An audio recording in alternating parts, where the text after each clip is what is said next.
अब दो प्रकार की एग्जेम्पशन लिमिट्स होंगी। पहली वाली का स्लैब 40 लाख होगा, यानी कि जो 20 लाख था उसको डबल कर दिया गया है। तो जिसकी 40 लाख तक टर्नओवर है, अगर वो जीएसटी चेन का बेनिफिट नहीं क्लेम करना चाहता तो वो एग्जेम्प्टेड रहेगा।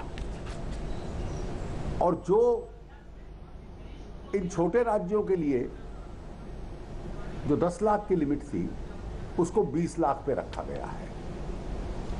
लेकिन इसमें एक ऑप्शन दे दी गई है जो पहले छोटे राज्यों को थी कि वो अगर 20 लाख के स्थान पर अपनी लिमिट रेज करके 40 लाख पे लाना चाहे तो वो ऑप्ट आउट करने की उनको डिस्क्रिशन दी गई है।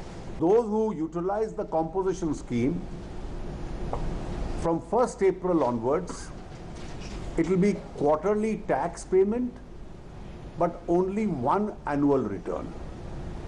So this takes off a lot of compliance burden from them.